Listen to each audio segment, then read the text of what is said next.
వాటిని తీర్చుటకు సంఘములో తృణీకరింపబడిన వారిని కూర్చుండబెట్టుదురా? మీకు సిగ్గు రావాలని చెప్పుచున్నాను. ఏమి తన సహోదరుల మధ్యను వ్యాజ్యమాడు తీర్చగల బుద్ధిమంతుడు మీలో ఒకడైనను లేడా?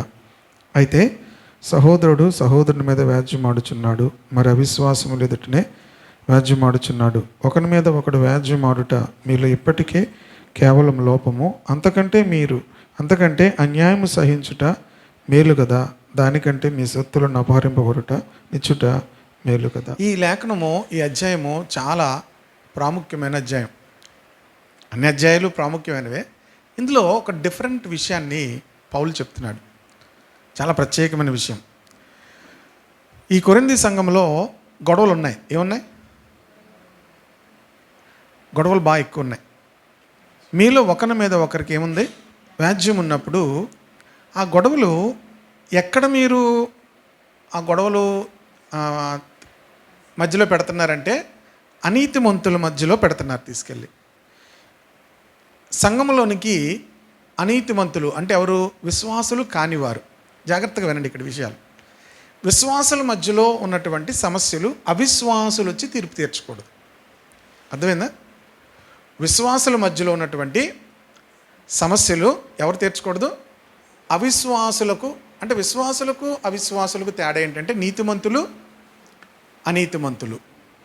నీతిమంతులు కనుక నీతిమంతుల దగ్గరికి వచ్చి అనీతిమంతులు, దేవుని ఎరగని వారు వచ్చి ఏం చేయకూడదు? జడ్జ్ చేయకూడదు. ఇక్కడ ఏం జరుగుతుందంటే, ఇప్పుడు ఏదో సమస్య వచ్చింది సంఘంలో. ఎవరిని తీసుకొచ్చి మాట్లాడుతున్నారంటే లోకల్లో ఎవరో కార్పొరేటర్ ఉన్నారు. ఆ కార్పొరేటర్ని తీసుకొచ్చి, సార్ మా మధ్యలో ఏదో సమస్యలు ఉన్నాయి. సంఘం దగ్గరికి వచ్చేసరికి లోకంలో ఉన్న వాళ్ళు ఎవరు వచ్చి కూడా తీర్పు తీర్చకూడదు అని చెప్తున్నాడు. ఏం చెప్తున్నాడంటే అనీతిమంతులు మీ మధ్యలో ఎవరు కూడా మీ వ్యాజ్యాలు ఏం చేయకూడదు? తీర్చకూడదు. థీమ్ మెయిన్ ఇక్కడ ఇది. ఇక్కడ చెప్తూ చాలా ప్రాముఖ్యమైన మాట వాడేటంటే పరిశుద్ధులు లోకమునకు తీర్పు తీర్చుదురని మీరు ఎరుగరా? ఇది చాలా పెద్ద విషయం. పరిశుద్ధులు యొక్క స్థాయి ఏంటంటే ఆ జడ్జిమెంట్ దినాన్ని పరిశుద్ధులు లోకానికి తీర్పు తీరుస్తారట. లోకానికి ఏం చేస్తారు? తీర్పు. చాలా పెద్ద వర్డ్ వాడాడు. లోకమునకు తీర్పు తీర్చేటువంటి స్థితిలో ఎవరిని ఉంచుతాడంటే సంఘంలో ఉన్న పరిశుద్ధులను ఉంచుతాడు. దానికి ఆధారమైనటువంటి విషయాలు 2-3 మీకు చూపిస్తాను. 2 తిమోతి పత్రిక 2వ అధ్యాయము 12వ వచనము, అలాగే ప్రకటన గ్రంథము 3:21, 20 అధ్యాయం మళ్ళీ 4వ వచనం. ఓకేనా? మొదటగా 2 తిమోతి పత్రిక 2వ అధ్యాయము 12వ వచనం. సహించిన వారమైతే ఆయనతో కూడా ఏలుదుము. అంతే. నమ్మకేముందా? చాలు. సహించిన వారమైతే ఆయనతో కూడా. మనం ఇప్పుడు మన పరిస్థితులు, మనకున్న ప్రతికూల పరిస్థితులు ఇప్పుడు సహిస్తే దేవుడు మనలను కూడా దేవుడు పరిపాలిస్తాడు. ఆయనతో కూడా పరిపాలించే స్థితి మనకిస్తాడు. ఇప్పుడు మనము చాలా మన వ్యతిరేక పరిస్థితులు మనం సహించుకుంటే, మనకు వ్యతిరేకంగా జరిగిన పరిస్థితులు మనం సహిస్తే రాబోయేటువంటి దినాల్లో దేవుడు కూడా మనల్ని ఏం చేస్తాడట? పరిపాలించే స్థితిలో ఉంచుతాడు. కనుక మనం ఇప్పుడు అన్నీ అందుకే సహిస్తున్నాం. ఇప్పుడు లాస్ట్ వీక్ కూడా శ్రమల గురించి చెప్పాను కదా. ఇప్పుడు మన జీవితంలో జరిగినటువంటి వ్యతిరేక పరిస్థితులు అన్నిటినీ కూడా మనము సహిస్తే రాబోయే దినాల్లో ఏమవుతుందంటే దేవుడు మనల్ని ఏం చేస్తాడు? పరిపాలింపజేస్తాడు. మనము కూడా పరిపాలించడానికి దేవుడు అనుమతిస్తాడు. పరిపాలించడం అంటే జడ్జిమెంట్ చేయడానికి. ఓకేనా? ఇప్పుడు ప్రకటన గ్రంథం 3:21 చూడండి, అలాగే 24. నేను జయించి నా తండ్రితో కూడా.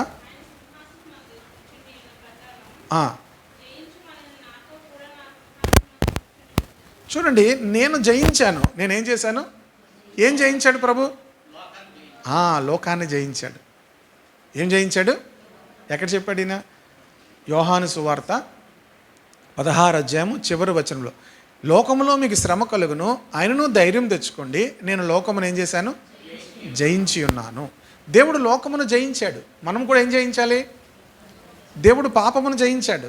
ఇంకేం జయించాడు? సాతానును జయించాడు. కనుక మనము కూడా జయిస్తే ఏమంటున్నాడు? తండ్రితో కూడా ఆయన సింహాసనం ముందు కూర్చుని ఉన్న ప్రకారము జయించు వారిని నాతో కూడా.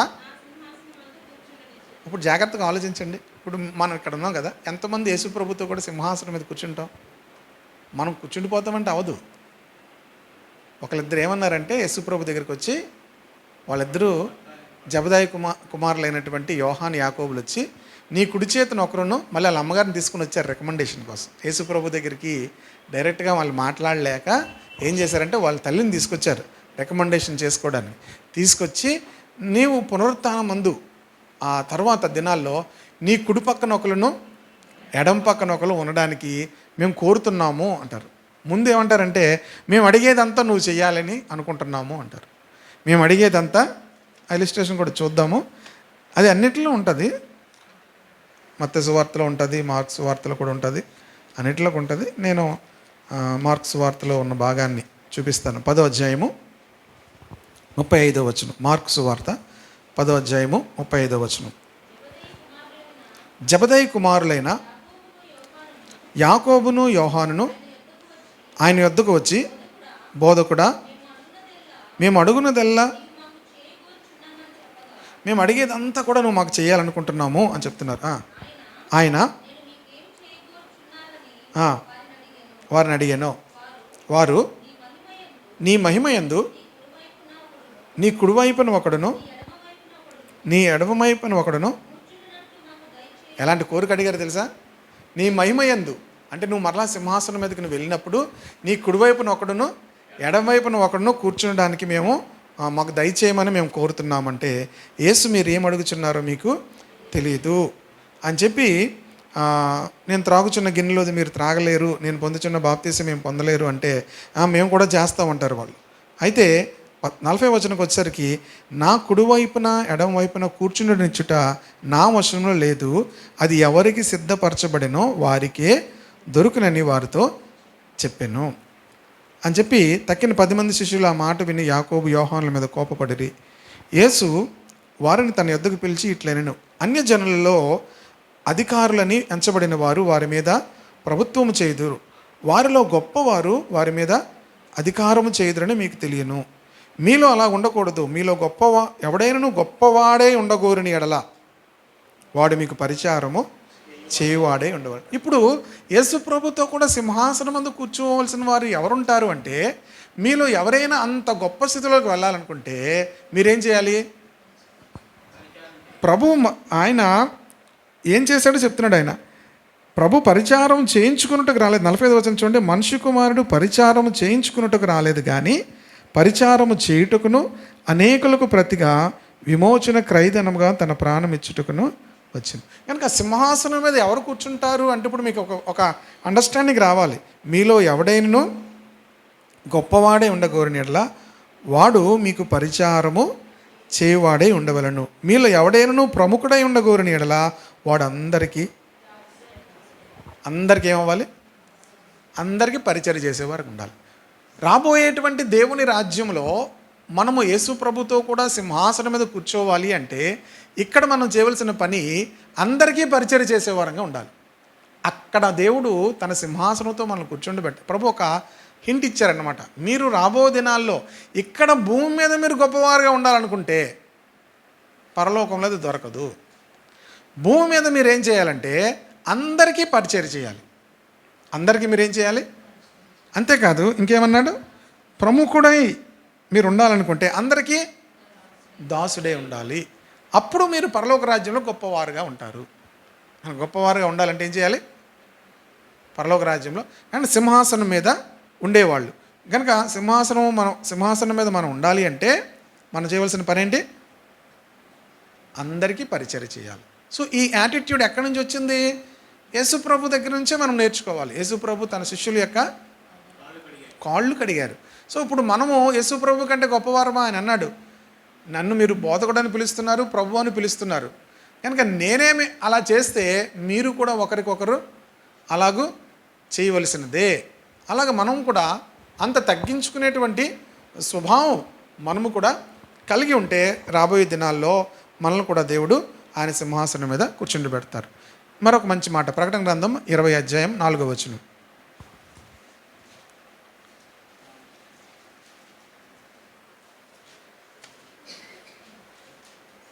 24. అంతటా సింహాసనములను చూచితిని,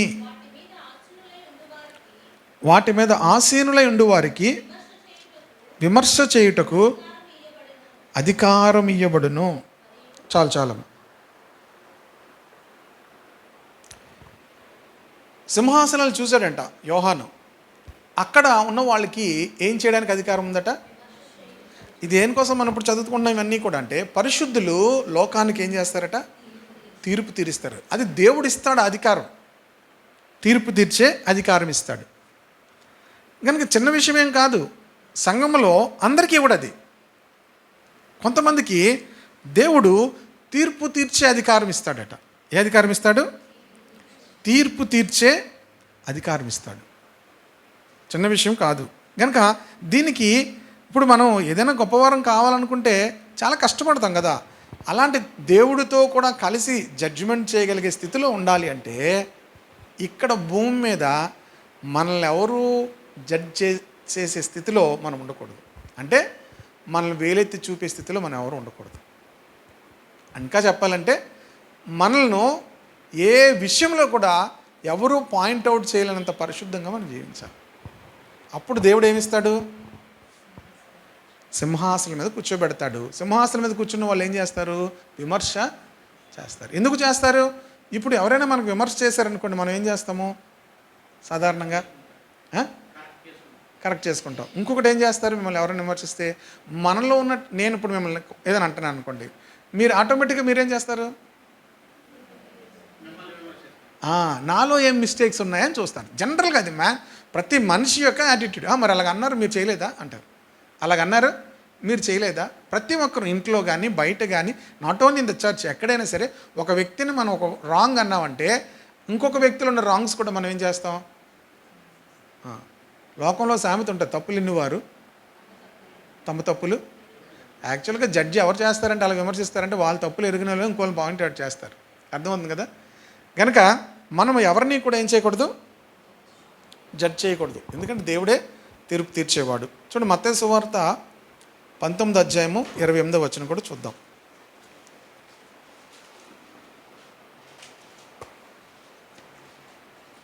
19వ అధ్యాయము 28.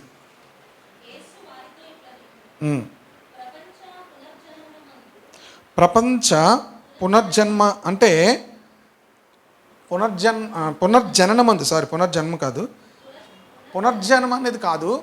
బైబిల్ పునర్జన్మ అనే దాన్ని సమర్థించదు. పునర్జన్మ అనేది లేదు. ఒక కర్మ సిద్ధాంతం ఏముంటుందంటే, మనుషులు చనిపోయిన తర్వాత మరలా ఏం చేస్తారు? అంకుల్కి తెలుస్తుంది, మరలా వేరే రూపంలో పుడతారు అని ఉంటుంది.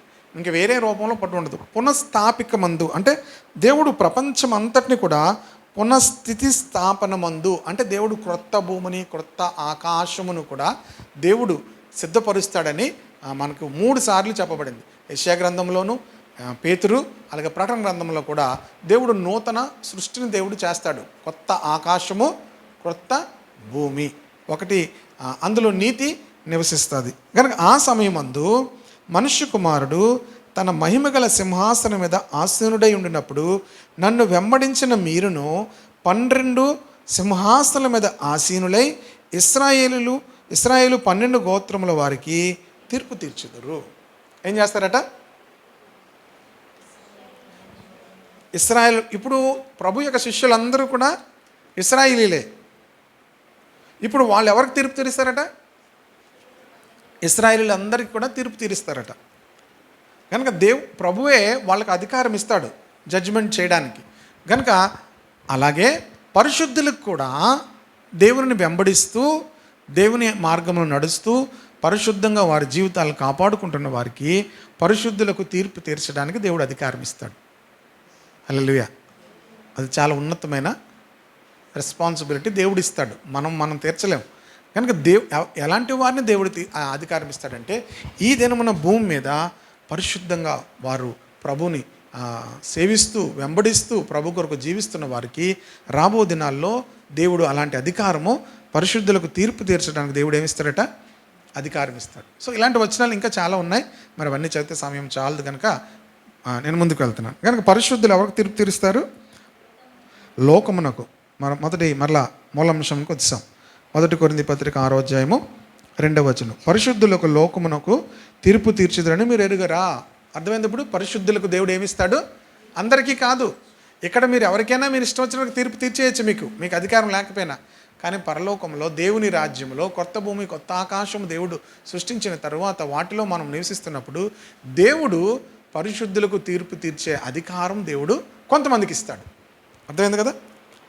మీ వలన లోకమునకు తీర్పు జరగవలసి ఉండగా మిక్కిలి అల్పమైన సంగతులను తీర్పు తీర్చుటకు మీకు యోగ్యత లేదా. అంటే సంఘంలో జరుగుతున్నటువంటి చిన్న చిన్న సమస్యలకు తీర్పు తీర్చగలిగేటువంటి స్థితిలో లేరా?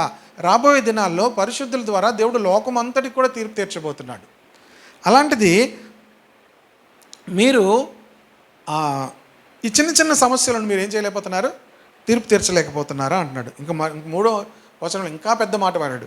మనము దేవదూతలకు తీర్పు తీర్చుదామని ఎరుగరా. ఇంకా దేవుడు మనకి ఇంకేం స్థితిస్తాడట? మనం ఎప్పుడైతే దేవుని వెంబడిస్తూ ఆయన వాక్యం ప్రకారంగా మనం నడుచుకుంటుంటే దేవుడు రాబో దినాల్లో దేవదూతలకు తీర్పు తీర్చే అధికారం ఇస్తాడట. అది చాలా గొప్పది. ఎందుకంటే పడిపోయినటువంటి దేవదూతలు బోళ్ళు మంది ఉన్నారు. పడిపోయినటువంటి దేవదూతలు. మరలా చెప్తున్నాను, దేవతలు వేరు, దేవుడు వేరు. దేవతలు అనబడినవి చాలా ఉన్నాయి, రాబోయే అధ్యాయంలో మీకు వచ్చి చెప్తాను. కానీ దేవుడు ఒక్కడే. కనుక ఈ పడిపోయినటువంటి దేవదూతలకు మనము తీర్పు తీర్చే అధికారం దేవుడు ఇస్తాడట. హల్లెలూయా. పడిపోయినటువంటి దేవదూతలకు దేవుడు తీర్పు తీర్చే అధికారం ఇస్తాడు. ఇప్పుడు మిమ్మల్ని మీరు ఏం చేసుకోవాలి? చాలా ప్రిపేర్ అవ్వాలి. ఎలా పడితే అలా జీవించకూడదు. అంత అధికారం దేవుడు ఇస్తాడట. పడిపోయిన దేవదూతలకు కూడా మీరు తీర్పు తీర్చడం మీరు దగ్గర. కనుక ఈ జీవన సంబంధమైన సంగతుల గురించి మరి ముఖ్యంగా తీర్పు తీర్చవచ్చు. అనగా మన సంఘంలో మన కుటుంబాల్లో జరిగిన పరిస్థితులను మనము ఈజీగా మనం ఏం చేయొచ్చు? తీర్పు తీర్చగలుగుతాం. ఆ జ్ఞానం దేవుడు ఇస్తాడు. ఎలాగా తీర్పు తీర్చడం అంటే అర్థం ఏంటంటే ఆ సమస్యను పరిష్కరించడం. చాలామంది సమస్యలను ఎలా పరిష్కరించాలో తెలియక ఏం పెరిగిపోతుంది చెప్పండి? ద్వేషము. ఇంకోటి పెరిగిపోద్దు, కామన్గా వాడే వాట ఏంటి? పెంచేసుకుంటారు బీపీ. నాకు బీపీ పెరగనోకు అంటుంటారు. ఎందుకంటే సమస్యలను పరిష్కరించుకోవడం రాక. సమస్యలు అనేవి అందరి చోట ఉంటాయి, అందరి ఇంట్లో ఉంటాయి, అందరి సహవాసాల్లో కూడా ఉంటాయి. సమస్యను పరిష్కరించుకునేటువంటి జ్ఞానం దేవుడు మనకిస్తాడు, దేవుణ్ణి అడిగితే. కనుక మీరు పరిష్కరించుకోలేక అన్యజనులు, దేవుడిని ఎరగని వాళ్ళు వచ్చి మనకు తీర్పు తీర్చడానికి అవకాశము ఇవ్వద్దు అంటున్నాడు. 5వ వచనం 4:4. కాబట్టి ఈ జీవన సంబంధమైన వ్యాజ్యములను మీకు కలిగిన ఎడల వాటిని తీర్చుటకు సంఘములో తృణీకరింపబడిన వారిని కూర్చుండబెట్టుదురా. తృణీకరింపబడిన వారిని అంటే సంఘమునకు బయట ఉన్నవారిని మీరు తీసుకొచ్చి కూర్చోబెడతారా? సంఘములో చాలా చోట్ల సంఘములో వచ్చిన సమస్యలకు కొంతమంది కొన్ని చోట్ల బయట నుంచి వచ్చి జడ్జిమెంట్, అలా అలర్ చేసుకోకండి, ఇలా అలర్ చేసుకోకండి. చాలా చోట్ల సంఘాల్లో కూడా క్యాస్ట్ గురించి గొడవలు అయిన పరిస్థితులు ఉంటాయి. క్యాస్ట్ ఎంత దౌర్భాగ్యమో. వీళ్ళు తీర్పు తీర్చడానికి వీళ్ళని దేవుడు నిలవబెట్టాడు. వీళ్ళని ఎక్కడ పెడతాడు? వీళ్ళు పరలోకం కూడా వెళ్తారో లేదో తెలియదు. సంఘంలో ఏం కనబడకూడదు? క్యాస్ట్ అనే మాట రాకూడదు. ఓకేనా? క్యాస్ట్ అనే మాట రాకూడదు. కనుక విచారకరమైన విషయము, కొన్ని ప్రాంతాల్లో సంఘాల్లో కూడా ఈ క్యాస్ట్ అనేటువంటిది ఉంటుంది. క్యాస్ట్ అనేది ఉంటుంది. వన్స్ మనం ప్రభు దగ్గరికి వచ్చిన తర్వాత మన ఐడెంటిటీ క్రీస్తు అయి ఉంటాడు తప్ప ఇక ఏ క్యాస్ట్ కూడా ఉండకూడదు. మన పేరు వెనకాతలకి ఏ తోకలో కూడా ఉండకూడదు. మనం క్రీస్తునందు నూతన సృష్టి అయిపోయాం. కనుక బయట వారిని ఎవరిని కూడా సంఘంలోనికి ఏం చేయకూడదు? రానివ్వకూడదు. కనుక క్యాస్ట్ గురించి మనకి ఎప్పుడూ కూడా గొడవలు జరగకూడదు. అలాగే డబ్బు గురించి కూడా ఏమవ్వకూడదు? గొడవలు జరగకూడదు. ఈరోజు చాలా చోట్ల యూట్యూబ్లో కూడా ఈ 2 విషయాల గురించి గొడవలు జరగడం బట్టి పోలీసులు కూడా వచ్చి సంఘమునకు వాళ్ళు వచ్చి సరిచేస్తున్నారు. ఎంత విచారకరమైన విషయం. సంఘము యొక్క ఆ డిగ్నిటీ, సంఘము యొక్క దేవుడిచ్చిన ఆధిక్యతను ఏమవుతున్నారంటే కోల్పోతున్నారు. సంఘంలో ఎందుకు కోల్పోయారు? అసలు విషయం ఏంటంటే క్యాస్ట్ అనే మాట ఎక్కడ కనబడకూడదు? సంఘంలో కనబడకూడదు. రెండోది ఏం కనబడకూడదు? క్యాష్. ఓకేనా? కనుక ధనము గురించి కూడా మనకు అసలు ప్రస్తావన రాకూడదు. కనుక ధనమును చాలా జాగ్రత్తగా మనము వాడాలి. ప్రతి ధనమును కూడా దేవుడు లెక్క అడుగుతాడు. తెలుసా మీకు? మిమ్మల్నే కాదు, నన్ను అడుగుతాడు. నాకు ఇవ్వబడిన ధనమునకు దేవుడు ఏం చేస్తాడు? లెక్క అడుగుతాడు. మీకు ఇవ్వబడిన ధనమునకు దేవుడు లెక్క అడుగుతాడు. మనం ఎలాగ దానిని వాడుతున్నాం, యూటిలైజ్ చేస్తున్నాం. ధనమును ఉపయోగించడం వేరు, ధనమును ఖర్చు చేయడం వేరు. మనము ఖర్చు చేసేది ప్రతిదీ కూడా ఉపయోగిస్తున్నాము అనేటువంటి దృక్పథంతో మనం చేయాలి. అర్థమవుతుంది కదా? ధనమును ఏం చేయాలి? ఉపయోగించడం వేరు, ఖర్చు చేయడం వేరు. చాలామంది ధనమును ఖర్చు చేస్తారు, ఖర్చు అయిపోతుంది. మీరు దాన్ని వినియోగించారు, ఉపయోగించారు అనుకోండి, మీకు కూడా తృప్తిగా ఉంటుంది. ఉపయోగం వేరు, ఖర్చు చేయడం వేరు. కనుక ప్రతీదీ కూడా మీరు ఉపయోగించేటట్లుగా ధనం వాడితే మీకు ఏమొస్తుందంటే రాబోయే దినాల్లో దేవుడు మీకు మరింతగా దేవుడు ఇవ్వగలుగుతాడు. హల్లెలూయా. దేని కొరకు మీరు దాన్ని ఏం చేస్తున్నారు? ఉపయోగిస్తున్నారు. సంఘక్షేమం కొరకు, పరిశుద్ధుల కొరకు మీరు దాన్ని ఉపయోగించగలగాలి. ఓకేనా? 5వ వచనం, మీకు సిగ్గు రావాలనని చెప్పుచున్నాను. ఏమి? తన సహోదరుల మధ్యను వ్యాజ్యము తీర్చగల బుద్ధిమంతుడు మీలో ఒకడైనను లేడా? ఆ కొరింథీ సంఘంలో జరిగినటువంటి వివాదాల మధ్యలో బుద్ధిమంతుడు ఒక్కడు కూడా లేడా అని అడుగుతున్నాడు. వీళ్ళు యాక్చువల్గా కొరింథీ సంఘంలో ఉన్న వాళ్ళు ఎవరంటే గ్రీసు దేశస్తులు ఎక్కువ మంది ఉండేవారు. చాలా జ్ఞానులు వాళ్ళు. గ్రీసు దేశస్తుల్లో మీకు తెలిసిన వ్యక్తి ఎవరని చెప్పండి? సోక్రటీస్, అరిస్టాటల్, వీళ్ళందరూ కూడా. ఇంకెవరు? అలెగ్జాండర్ కింగ్, అతను కూడా గ్రీసు దేశస్తుడే. ఈ కొరింథీ సంఘంలో ఉన్నవాళ్ళు ఎక్కువ మంది గ్రీసు దేశస్తులు, చాలా జ్ఞానం కలిగిన వాళ్ళు. అర్థమైందా? సంఘంలోకి వచ్చేసరికి లోకంలో ఉన్న జ్ఞానం వేరు, సంఘంలో ఉండేటువంటి జ్ఞానం వేరు. అర్థమైందా? లోకంలో మనం ఎంత జ్ఞానులమైనా సంఘంలో జ్ఞానం పనికిరాదు. అర్థమైందా? దానికి దీనికి తేడా ఏంటి? సంఘంలో ఉన్నది లోక జ్ఞానము, బయట ఉన్నది ఏం జ్ఞానం? లోక జ్ఞానము. సంఘంలోకి వచ్చేసరికి పరిశుద్ధమైన జ్ఞానం రావాలి. ఏ జ్ఞానం రావాలి? 3 జ్ఞానాల గురించి యాకోబు చెప్పాడు. తెలుసా ఎవరికైనా? 3 జ్ఞానాలు చెప్పనా? యాకోబు పత్రిక 3వ అధ్యాయము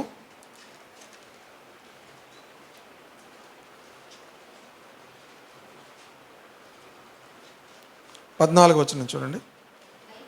అయితే మీ హృదయములలో సహింపనలవి కానీ మత్సరమును, వివాదమును,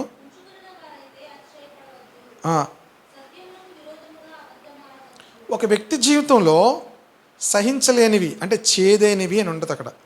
చేదైనవి ఉంచుకొని, మత్సరమును ఉంచుకొని, వివాదమును ఉంచుకొని మీరు అతిశయపడుతుంటే సత్యమునకు విరోధంగా మీలో, మీ హృదయాల్లో ఏముంది?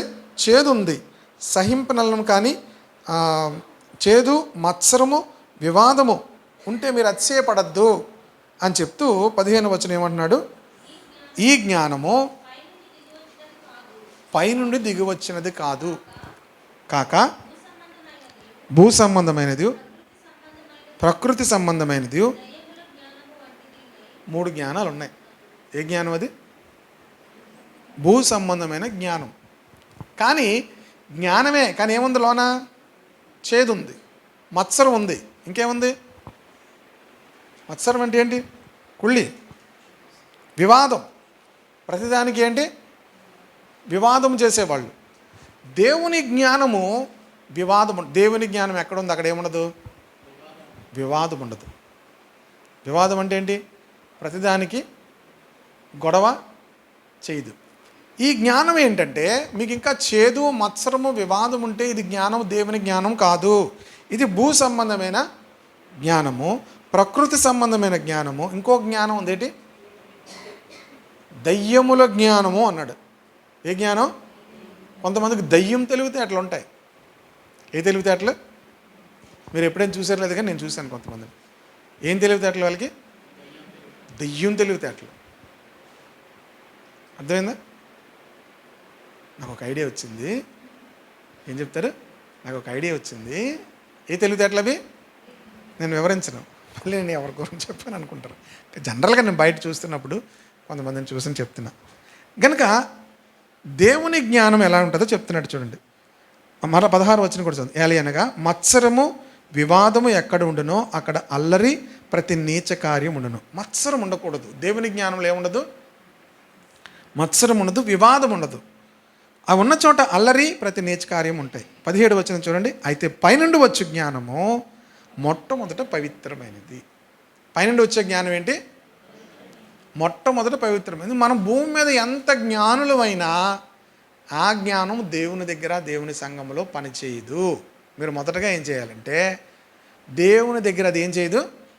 పనిచేయదు. మనం ఎంత చదువుకున్న జ్ఞానము కూడా దేవుని దగ్గరికి వచ్చేసరికి అది పనిచేయదు. లోకంలో, కుటుంబాల్లో మనం ఎంత చక్కగా అన్నీ చేయగలిగినా అది దేవుని దగ్గర పనికిరాదు. పైనుండి వచ్చే జ్ఞానం పొందుకోవాలి. పైనుండి వచ్చే జ్ఞానం ఉన్న క్వాలిటీస్ ఏంటంటే, మొట్టమొదట పవిత్రమైనది, తరువాత ఏంటి? సమాధానకరమైనది. పైనుండి వచ్చే జ్ఞానం మొట్టమొదటి ఏంటి? పవిత్రత. ప్రతి విషయంలో కూడా పవిత్రమైనటువంటి మాటలు, పవిత్రమైనటువంటి జీవన విధానం. మనతో ఎవరు గొడవాడినా మన నోట్లోంచి పవిత్రమైన మాటలే వస్తాయి. వాళ్ళు మనం ఏం చేసినా ఏం చేయకూడదు. ఎంత కోపం వచ్చినా, తిట్టినా, మహా అయితే బుద్ధి లేదా అనే మాట కన్నా కొంచెం అంతకు మించి మనం భాష ఏమవ్వకూడదు, మారకూడదు. ఎందుకంటే మన నోట ఏం రాకూడదు? అపవిత్రమైన మాటలు రాకూడదు. మొట్టమొదట పవిత్రమైనది, తర్వాత ఏంటి? సమాధానకరమైనది. సమాధానకరమైనది. కనుక దేవుని జ్ఞానం మనం కలిగి ఉంటే మనం మాట్లాడితే సమాధానం వస్తుంది. మీరు మాట్లాడితే ఏమొస్తుంది? పెద్ద గొడవ అయ్యింది, మీరు వెళ్ళి మాట్లాడితే ఏమొస్తుంది? మీరు వెళ్ళి మాట్లాడితే ఇంకా గొడవ పెద్ద అయిపోయింది అనుకోండి, అర్థం ఏంటి? ఇక లాస్ట్లో పిలుస్తారు, పాస్టర్ గారు పెద్ద అయిపోతుంది గొడవ, రండి అంటారు. భార్యాభర్తలు కానీ లేకపోతే అన్నదమ్ములు కానీ పెద్దదైపోతుంది. ఎందుకు అంటే ఏం మాట్లాడాలో తెలియక మాట్లాడేస్తూ ఉంటారు, అది ఇంకా పెద్ద అయిపోతుంటుంది. కానీ దేవుని జ్ఞానం ఎలాంటిదట? సమాధానకరమైనది. తర్వాత ఏంటి? మృదువైనది. చాలా ఎలాగుంటుంది? సాఫ్ట్ అనమాట. ఎలాగుండాలి? నేను ఇంతేనండి అంటే అవ్వదు. దేవుని జ్ఞానం పొందుకున్న వాళ్ళు మరలా ఇంకా ఏమైపోతుంటారు? సాఫ్ట్గా ఉంటారనమాట. ఓకేనా? మృదువుగా మారిపోతారు. సులభముగా లోబడ్డం అనేది వాళ్ళకి చాలా సులభంగా ఉంటుంది. కొంతమందికి లోబడ్డం అంటే ఎంతో కష్టం. లోబడ్డం అంటే ఏంటి? చాలా కష్టంగా ఉంటుంది. బెండ్ ఎవరు కొంతమంది, వైజాగ్ స్టీల్ లాగా 20 mm రాడ్స్ ఉంటాయి. ఓకేనా?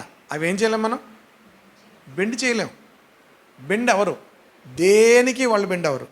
కానీ దేవుని జ్ఞానం పొందిన వాళ్ళు ఏమవుతారు? ఈజీగా వాళ్ళు చాలా సాఫ్ట్గా ఉంటారు, మొండిగా ఉండరు. ఎలా ఉంటారు? ఎలాగైతే బెండ్ చేయగలిగితే, ఇప్పుడు దేనికైనా యూజ్ అవ్వాలంటే ఏ రాడ్ అయినా, ఎంత రాడ్ లేదు, దాన్ని ఏం చేయాలి? బెండ్ చేయగలిగితేనే ఉపయోగపడుతుంది. మీరు తీసుకొచ్చిన రాడ్ దేనికి బెండ్ అవ్వాలి, అలాగే స్ట్రైట్గా ఉంటుందంటే దేనికి పనికిరాదు. అలాగే దేవుడికి కూడా మనం ఉపయోగపడాలంటే మనం బెండ్ అయ్యే వాళ్ళంగా ఉండాలి. సులభముగా లోబడినది, కనికరముతోనూ మంచి ఫలములతో నిండుకొనింది. ఏది ఇది అంతా కూడా? దేవుని జ్ఞానం, పైనుండి వచ్చే జ్ఞానం. పైనుండి వచ్చే జ్ఞానం పొందుకున్న వాళ్ళు ఇలా ఉంటారనమాట, కనికరముతో ఉంటారు. ఒకరికి ఎవరికైనా ఏమైనా లేదనుకోండి, మనం చూడగానే ఏమైపోవాలి? కనికరముతో నిండిపోవాలి. హల్లెలూయా. మీకు కనికరము జాలి లేదనుకోండి, నేను నా దగ్గర చాలామంది డబ్బులు తీసుకునేవారు.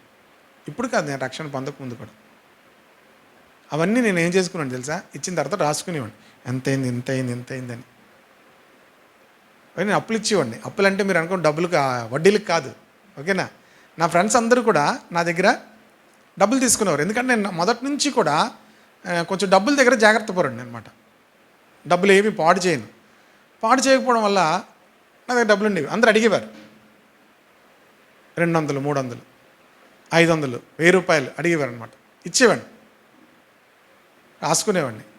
తర్వాత వాళ్ళ పరిస్థితులు బాగుండేవి కావు. బోల్డ్ మంది ఇవ్వలే, బోల్డ్ మంది డబ్బులు ఇవ్వలే, వేలు ఇవ్వలే. రక్షించబడిన తర్వాత కూడా చాలామందికి డబ్బులు ఇచ్చాను, అది కూడా చాలామంది ఇవ్వలేదు. అర్థమవుతుంది కదా? సేవకు వచ్చిన తర్వాత కూడా బోల్డ్ మందికి డబ్బులు ఇచ్చాను, అది కూడా చాలామంది. ఇవ్వలేదన్నమాట నేను ఇస్తారని నేను అడగట్లేదు, వాళ్ళని నేను ఇవ్వమని కూడా అడగలేదు. నేను ఎందుకు ఈ మాట చెప్తున్నానంటే, మనము కనికరముతో ఉండాలి. ఒకళ్ళ పరిస్థితి, ఒకళ్ళ ఆర్థిక పరిస్థితి బాగోలేదనుకోండి, మనం చూడగానే మనకు కనికరం రావాలి. ఏం రావాలి? కనికరం రావాలి. ఆర్థిక పరిస్థితి రావాలి. వాళ్ళ పేకలు పట్టుకోకూడదు. మనం ఇవ్వలేకపోయినా మనం ఏం చేయకూడదు, ఈజీగా మనం ఏం చేయగలగాలి? క్షమించేయాలి. ఏం చేయాలి? క్షమించేయగలగాలి. ఇలాగా మనము ఆ ఆర్థిక పరిస్థితుల విషయాల్లో కానీ, వారికి ఉన్న పరిస్థితుల్లో కానీ మనం కనికర పట్టలేదంటే మీకేం లేదు? కనికరం లేదు కాదు, పైనుండి వచ్చే జ్ఞానం లేదు. మన జీవితాల్లో పైనుండి వచ్చే జ్ఞానం ఉంటే ఎవరిని చూసైనా ఏమవుతాం? కనికర పడతాం. హల్లెలూయా. కనికర పడాలి ఎవరిని చూసైనా. నేను ఈ పెళ్లి సంబంధాలకు వెళ్తున్నప్పుడు నాకు కాదు దేవుని మహాకృపను బట్టి మా పెళ్ళిళ్ళన్నీ కూడా నో క్యాష్, నో క్యాస్ట్, ఇంకోటి క్యాష్ అంటే డౌరీ, కలర్. అసలు సెలెక్ట్ చేసుకోవడానికి అవకాశమే లేదు. ఇక్కడే ఉంది అట్లీడి అని చెప్పడం వచ్చు. సెలెక్ట్ చేసుకునే అవకాశమే లేదు మాకు అవకాశమే లేదు. నో సెలక్షన్ కమిటీ కూడా లేదు. సెలక్షన్ కమిటీ ఉంటారు కొంతమందికి, అది లేదు. అన్ని పెళ్ళిళ్ళు అలాగే అయిపోయాయి. అన్ని పెళ్ళిళ్ళు ఇప్పుడు ఈ సంఘంలో ఉన్న వాళ్ళ దగ్గరికి వెళ్ళి పెళ్లి చూపులు చూసి ఆలయ స్వీట్లు పెడితే తినడం తప్ప, నా ఇంట్లో పెళ్ళిళ్ళు ఎవరికి వెళ్ళి పెళ్లి చూపులు చూసి స్వీట్లు తినే అనుభవం ఏమీ లేదు. అర్థమైందా? అన్నీ కూడా చాలా ఈజీగా అయిపోయాయి. ఎందుకు అయిపోయి చెప్పండి? చెప్పాలి ఎవరైనా. అదే అందులో ఏంటి 3 అంశాలు చెప్పాను. No cash, no colour, no caste. ఈ 3 అసలు మాట్లాడలేదు. ఈ 3 ఏమవ్వలేదు. ఇప్పుడు అయిపోయిన వాళ్ళకి ఏం చేయలేం, కానీ అబ్బబోయే వాళ్ళకి చెప్తున్నా. అయిపోయిన వాళ్ళకి ఇంకేటి చేస్తారు? అయ్యో ఈ 3 మీరేం చేయలేరు. ఈ 3 మన జీవితాల్లో మనం ఎంచుకోకపోతే ఇవన్నీ కూడా ఈజీగా అయిపోతాయి. ఎందుకు చెప్పాను ఈ మ్యారేజ్ల గురించి? ఇప్పుడు చాలామంది మ్యారేజ్కి వెళ్తున్నప్పుడు ఆడవాళ్ళ పరిస్థితి చూసినప్పుడు నాకు చాలా జాలేస్తుంది. ఆడవాళ్ళ పరిస్థితి చూస్తే ఏమవుతుంది? ఆడవాళ్ళు అంటే లేడీస్ కుటుంబంలో వాళ్ళు పరిస్థితి చూస్తే చాలా జాలేస్తుంది. ఎందుకంటే వాళ్ళ పరిస్థితి మొత్తం వాళ్ళు పెళ్లి చేసుకోవాలంటే మగవాళ్ళకి వాళ్ళే చేయాలి. అంటే ఏంటి మగవాళ్ళకి వాళ్ళే చేయాలంటే? చెప్పాలి. ఇది ఆడవాళ్ళకి ఎంకరేజ్గా ఉంటుంది. వాళ్ళ పెళ్ళి ఎలా చేయాలి అంటే వాళ్ళు పెళ్లి చేసుకోవడానికి కావాల్సినవి వీళ్ళే ఇవ్వాలి, వీళ్ళ ఇంట్లో ఖర్చులు వీళ్ళే భరించాలి. తర్వాత చాలామంది ఆడపిల్లలు పెళ్లి చేసుకున్న వాళ్ళు చాలామంది అప్పులు పాలైపోయిన వాళ్ళు ఉంటారు. అప్పులు పాలైపోయి చాలా ఇబ్బంది పడతారు. కనుక నేను ఇప్పుడు నా విషయం ఎందుకు చెప్తున్నానంటే, అలాంటి కట్నాల సమస్యలు వచ్చినప్పుడు ఏమైనా వాళ్ళకి అటు ఇటు లేవన్నారు అనుకోండి, నేను అడ్జస్ట్ చేసేస్తాను. మీకు తెలియదు చాలా విషయాలు నా దగ్గర ఎంత ఉంటో. అలాగ చేసినవి చాలా ఉన్నాయి. మనము రాబోయేటువంటి దినాల్లో దేవుడు, ఇప్పుడు చెప్పండి, మీలో ఎవరిని జడ్జిగా ఉంచుతారు దేవుడు? అమ్మో మీరేటండి బాబు. ఇప్పుడు జడ్జిమెంట్ సీట్ మీద దేవుడు పెట్టాలంటే మనం ఇలాంటివన్నీ జయించి కనికరంతో నింపబడి, ఇప్పుడు మనం ఎవరికైనా ఒక సమస్య వచ్చింది, మనం ఎలా డీల్ చేయగలుగుతాము? కనికరం మనలో ఉంటేనే కదా. కనికరం ఉండాలి. అర్థమవుతుంది కదా? అలాగా మనము డీల్ చేయగలిగే పరిస్థితి మనకు రావాలి. అర్థమవుతుంది కదా? ఇలాంటివి చాలా విషయాలు నాట్ ఓన్లీ మ్యారేజెస్. చాలామంది మీకు అంటే లేరు కనుక చెప్తున్నా. అనసూయమ్మ గారి తమ్ముడికి ఆపరేషన్ అయిందా? అది ఆరోగ్యశ్రీలో జరిగింది, కానీ 50,000 కట్టాలన్నారట ఎక్స్ట్రా. ఎందుకంటే ఆరోగ్యశ్రీ అంతా ఇవ్వదు. ఇప్పుడు వాళ్ళు కొట్టుమిట్లు ఆడిపోతున్నారు. ఎంతకి? 50,000 కట్టడానికి. సంఘంలో ఉన్నవాళ్ళు, మనకు తెలిసిన వాళ్ళు ఒకళ్ళు 5,000 ఇచ్చారు, ఒకళ్ళు 2,000 ఇచ్చారు, ఇంకొకరు ఎవరో కొంత అలాగే ఎంతో ఇచ్చారు, ఒక 10,000 అంత అయినట్టుంది. ఇంకెంత కావాలి? 40,000. మొత్తం మీద అనసూయమ్మ గారు ఏదో సెట్ చేసుకున్నారు, ఇంకా 30,000 కావాలి. ఎంత కావాలి? 30,000 కావాలి. నేను చెప్పానమ్మా, మీరేం భయపడక, నేను ఇస్తాను, ధైర్యంగా ఉండండి. ఆపరేషన్ అయిపోయింది, 30,000 అడిగారు, 30,000 ఇచ్చారు. పాష గారు మీరు తర్వాత మనం వాళ్ళు ఇస్తారా లేదా అని కాదు మనం ఇచ్చేది, అక్కడ పరిస్థితి ఏంటి. ఇప్పుడు మన ఇంట్లోనే ఎవరైనా అలా సిక్ అయ్యారు, మీరు ఏం చేస్తారు చెప్పండి? మీ దగ్గర డబ్బులు లేవు, ఏం చేస్తారు చెప్పండి? అప్పైనా చేస్తారు, ఏదైనా చేస్తారు, ఉన్నదైనా అమ్ముతారు, ఏదైనా చేసి ఏం చేస్తారు? మరి ఇతరుల దగ్గరికి వచ్చేసరికి మనం ఏం చేస్తాం? ప్రార్థనలో పెట్టేస్తారు. ఎక్కడ తీసుకెళ్ళి పెట్టేస్తారు దాన్ని? ప్రార్థనలో కాదు, అవతల వ్యక్తి అవసరతలు ఉన్నప్పుడు, అవతల వ్యక్తి ఇబ్బందులు ఉన్నప్పుడు మన దగ్గర ఉంటే, లేకపోతే నేను మిమ్మల్ని అప్పులు చేసేమ్మని నేను ఎప్పుడు చెప్పను. మీ దగ్గర ఉండి కూడా మీరు సహాయం చేయలేకపోతే మీకేం లేదు? కనికరం లేదు. కనికరం ఉండాలి. మనం అలాగా మన రుణస్థులను మనము ఏం చేయగలగాలి? బైబిల్ క్లియర్గా చెప్తుంది, మా రుణస్థులు మేము క్షమించిన ప్రకారము మా రుణములను మీరు క్షమించండి. మన రుణస్థులందరినీ కూడా మనం క్షమించగలగాలి. ఉండి ఇవ్వలేకపోతే అడగచ్చు, తప్పలేదు. కానీ ఎప్పుడూ కూడా అవతల వాళ్ళ పరిస్థితి బాగోలేనప్పుడు మనం ఎవ్వరినీ కూడా డబ్బుల విషయంలో మాట్లాడకూడదు. కనికరముతో మనమే ఇతరులకు ఇచ్చే వరంగా ఉండాలి. కనికరముతోనూ మంచి ఫలములతోనూ నిండుకొనినది, పక్షపాతమైనను వేషధారణైనను లేనిదియునై ఉన్నది. పక్షపాతం అంటే ఏంటి? పక్షపాతం అంటే అమ్మా,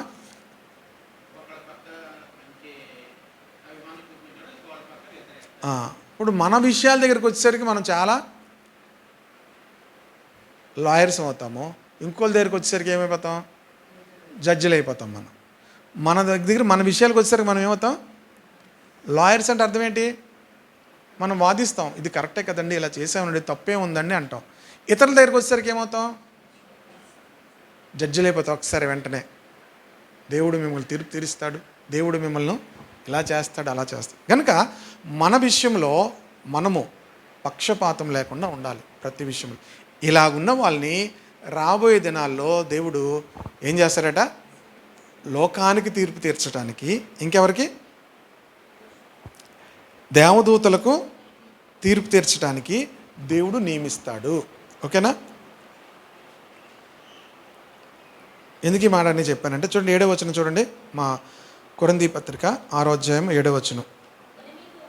ఒకని మీద ఒకడు వ్యాజ్యమాడుట, ఒకని మీద ఒకడు వ్యాజ్యమాడుట ముందే నేరం.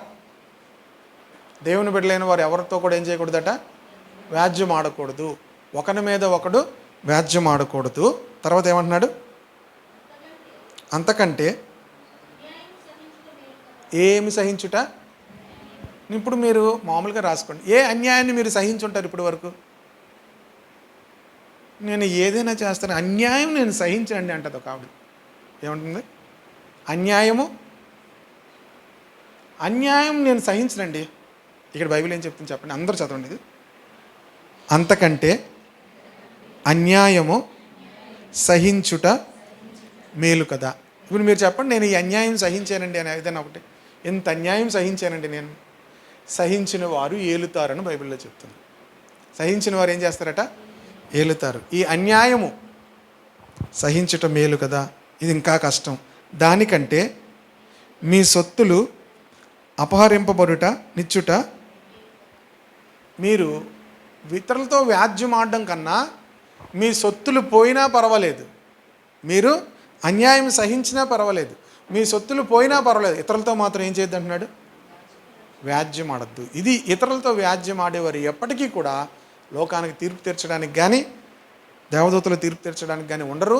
అంతకన్నా ఇంకా భయంకరమైన విషయం ఇప్పుడు చెప్తున్నాడు చూడండి. అయితే మీరే అన్యాయం చేయిస్తున్నారు, అపహరించుచున్నారు, మీ సహోదరులకే ఇలాగు చేయుచున్నారు. ఇప్పుడు జాగ్రత్తగా వినండి. అన్యాయస్తులు దేవుని రాజ్యమునకు, జాగ్రత్త, ఏ అన్యాయము చేసినా మనం అన్యాయం సహించవచ్చు, కానీ ఏ అన్యాయం మన దగ్గర జరగకూడదు. అన్యాయస్తులు దేవుని రాజ్యమును వారసులు కానేరని మీకు తెలియదా? మోసపోకుడి, జారులైనను విగ్రహారాధికులైనను వ్యభిచారులైనను ఆడంగితనం గలవారైనను పురుష సంయోగులైనను దొంగలైనను లోబులైనను త్రాగుబోతులైనను దూషకులైనను దోచుకుని వారైనను దేవుని రాజ్యమునకు వారసులు కానేరరు. కొన్ని క్యారెక్టర్స్ చెప్పాడు ఇక్కడ. అన్యాయస్తులు, ఇంకా జారులు, లైంగికపరమైనటువంటి పాపములో ఉన్నవాళ్ళు, వివాహం ముందు కానీ వివాహం తర్వాత కానీ లైంగికపరమైనటువంటి పాపము, విగ్రహారాధికులు, వ్యభిచారులు, ఆడంగితనం గలవారు, పురుష సంయోగులు, దొంగలు, లోబులు, త్రాగుబోతులు, దోషకులు, దోచుకునివారు దేవుని రాజ్యంకు. మనం ఎవరిని కూడా దోచుకునే వారంగా ఉండకూడదు. దేవుని బిడలైన వారికి మంచి సాక్ష్యం ఏంటో తెలుసా? మనము ఎంతైనా కూడా ఇతరులకు ఇచ్చేవారంగానే ఉండాలి తప్ప ఇతరుల దగ్గర దోచుకునే వారంగా ఉండకూడదు, లోబులుగా ఉండకూడదు, దోషకులుగా ఉండకూడదు. అలాగుంటే ఏం చెప్తుంది బైబిల్? దేవుని రాజ్యమునకు వారసులు కానేరరు. 11వ వచనం, మీలో కొందరు అట్టివారే ఇంటిరి. మొదట మనం అందరం అలాగే ఉన్నాం. మీలో కొందరు అట్టివారిగా ఉన్నారు. ప్రభువైన యేసుక్రీస్తు నామమును మన దేవుని ఆత్మయందును మీరు కడుగబడి పరిశుద్ధపరచబడిన వారే నీతిమంతులుగా తీర్చబడ్డారు. మనం అలా ఉన్నాం గతంలో, కానీ ఇప్పుడు ఏమయ్యామంటున్నాడు? యేసుక్రీస్తు నామమును దేవుని ఆత్మయందును మీరు కడగబడ్డారు, పరిశుద్ధపరచబడ్డారు, నీతిమంతులుగా తీర్చబడ్డారు. 3 ప్రక్రియలు మనం జరుగుతాయి. దేవుడు మనల్ని శుద్ధి చేస్తాడు, దేవుడు మనల్ని ఇంకేం చేస్తాడు? పరిశుద్ధపరుస్తాడు, నీతిమంతులుగా తీరుస్తాడు. కనుక మనం అలా నీతిమంతులుగా మీరు తీర్చబడ్డారు. గతంలో మీరు అలా ఉన్నారు, కానీ ఇప్పుడు ఏమైపోయారు? ఇప్పుడు అలాగుంటే అర్థం ఏంటి? రక్షించబడిన తర్వాత కూడా అలాగుంటే దేవుని రాజ్యమునకు వారసులు, తీర్పు తీర్చేవారుగా, జడ్జిలుగా ఉంచడం అలా ఉంటుంది. దేవుని రాజ్యానికి కూడా వెళ్ళలేని స్థితిలో ఉంటారు. అర్థమైంది కదా? ఇప్పుడు ఆగస్టు 15 వాక్యం, అన్నిటి యందు నాకు స్వాతంత్ర్యము కలదు కానీ అన్నీ చేయదగనివి కావు.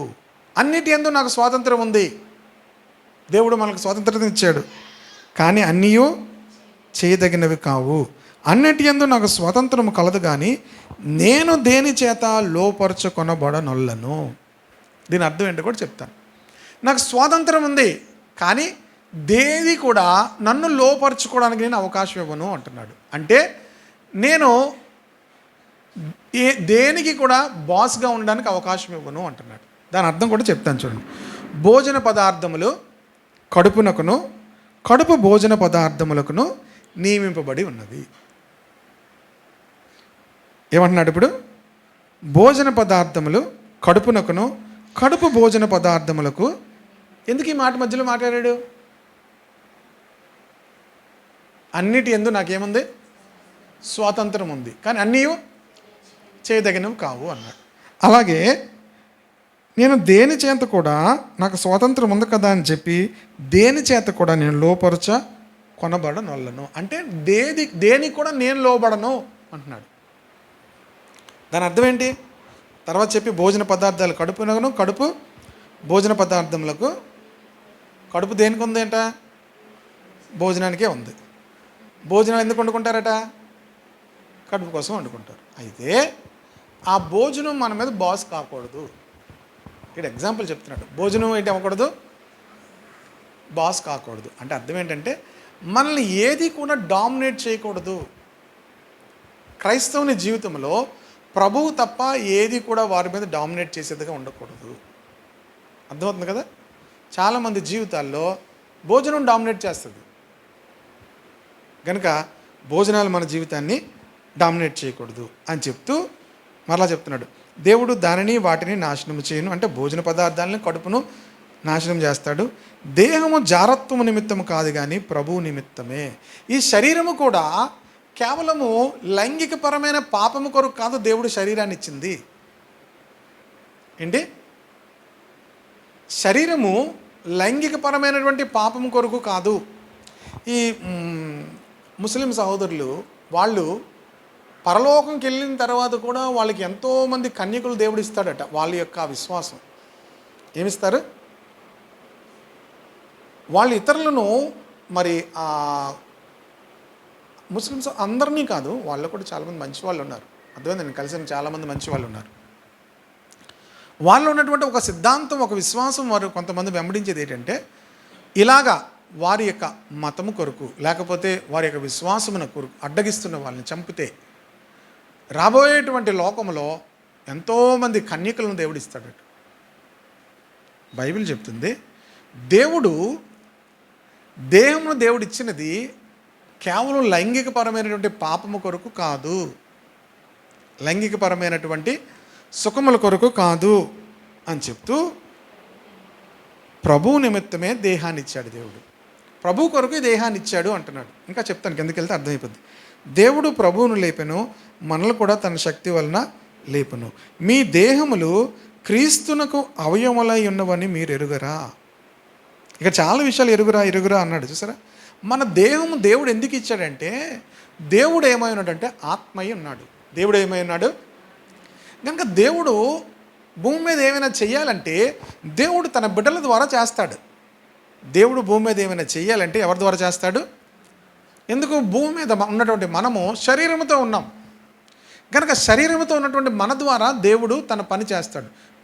తన ఆత్మ ద్వారా మనకు సహాయం చేసి, తన ఆత్మ ద్వారా మనకు ప్రేరేపణించి, తన ఆత్మ ద్వారా మనల్ని బలపరిచి ఆశీర్వదించి మన ద్వారా తన పని చేయించుకుంటాడు.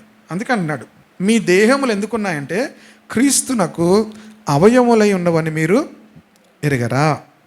నేను క్రీస్తు యొక్క అవయవములను తీసుకొని వేశ్య యొక్క అవయవములుగా చేయుదునా. నేను దేవుని యొక్క అవయవం ఉన్నప్పుడు నా అవయవాలను తీసుకొని వెళ్ళి, దేవుని యొక్క అవయవాలను తీసుకొని వెళ్ళి వేశ్య యొక్క అవయవములుగా నేను చేస్తానా? అది ఎంత మాత్రమును తగదు. వేశ్యతో కలుసుకునేవాడు దానితో ఏకదేహమై ఉన్నాడని మీరు ఎరుగరా. కనుక ఈ లైంగికపరమైనటువంటి పాపం మనం చేస్తే మరి వేశ్యలతో ఏకదేహమై ఉంటారు అని చెప్తున్నారు. వారిద్దరూ ఏక శరీరమై ఉన్నారు అని మోషే చెప్తున్నాడు కదా. అటువలే ప్రభుతో కలుసుకునేవాడు ఆయనతో ఏకాత్మై ఉన్నాడు. మనము ఒక వేశ్యతో కలుసుకుంటే వేశ్యతో ఏకాత్మ అయిపోతాడు మనిషి. అలాగే ప్రభుతో కలుసుకునేవాడు, ఇప్పుడు మనం ఎవరిని కలుసుకోవడానికి ఇక్కడికి వచ్చాము? ప్రభువుని కలుసుకోవడానికి వచ్చాం. తరచుగా మనం ప్రభుతో కలుసుకుంటే ప్రభుతో ఏకాత్మ వచ్చేస్తుంది మనకి. హల్లెలూయా. ఏమొచ్చేస్తుంది? ప్రభుతో ఏకాత్మ వస్తుంది. ప్రభుతో ఏకాత్మ వచ్చింది అనుకోండి, అది చాలా వండర్ఫుల్గా ఉంటుంది. నిన్నటి దినాన్ని మేము మొన్న పాలకొల్లు వెళ్ళాం. రాత్రి తెలిసిన పాస్టర్ గారు తల్లిగారు చనిపోతే పాలకొల్లు భీమవరం మధ్యలో ఒక ఊరుంది, ఆ ఊరికి వెళ్ళాం. ఆ ప్రార్థన నిన్న ఉదయం అయిపోయింది. తిరిగి నేను శేఖర్ పాస్టర్ గారు వస్తున్నాం. చాలా భయంకరమైన ప్రయాణం చేసాం అనమాట. కొంత ఆటోలో, కొంత పచ్చబస్సులో. లేడీస్ ఫ్రీ కదా, చూడండి వాళ్ళు ఎలా ఎక్కుతున్నారు. మొట్టమొదటిసారిగా లేడీస్ని జయించి లోనికి వెళ్ళి సీట్ ఆపాను నేను. వెళ్ళిపోతున్నారు దూసుకొని. పాస్టర్ గారు అన్నారు, పాస్టర్ గారు సామాన్లే నేను పట్టుకుంటాను, మీరు ముందు వెళ్ళిపోండి అన్నారు. మొత్తం మీద దూసుకెళ్ళి ఒకసారి 2 సీట్లు ఆపాను, లోనికి వెళ్ళి ఆపాం. చాలా భయంకరమైన ప్రయాణం చేసాం. తర్వాత ఎందుకు మధ్యలో ఏం చెప్పాను, రాజమండ్రిలో శేఖర్ పాస్టర్ గారికి చర్చ్ మెంబర్ ఒక ఆవిడ ఉద్యోగం చేస్తుంది అనమాట. వాళ్ళు ఏమైనా చూద్దామా అని అన్నారు మధ్యలో. ఇక ట్రైన్ అయితే మేము చూడొచ్చు, మేము ప్రయాణం చేసే ట్రైన్ 5 గంటలు లేట్. కానీ ఇక బస్కి వెళ్ళిపోదామని డిసైడ్ అయ్యాం. ఆవిడని చూడాలని అనుకున్నారనమాట, కలిస్తే బాగుంది అనుకున్నాం, కానీ అవకాశం లేదు. రాజమండ్రిలో బస్సు ఎక్కాం.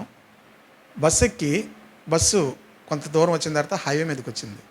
హైవే మీదకి వచ్చిన తర్వాత అది కొంచెం స్లోగా వెళ్తాను. నేను ఇలా చూశాను, మేము ఎవరిని చూడాలనుకున్నాం, ఆవిడ బస్సులోంచి పాస్టర్ గారు ఎలా అంటుంది ఆవిడ. ఈయన చూడలే. పాస్టర్ గారు అంటే ఏమైందండి అన్నారు. అంటే మీ ఇద్దరు ఆయన అంటున్నారు, నేను రాజమండ్రి వచ్చిన తర్వాత కూడా అనుకున్నాను పాస్టర్ గారు ఆవిడని చూడాలని, ఆవిడని కలవాలని.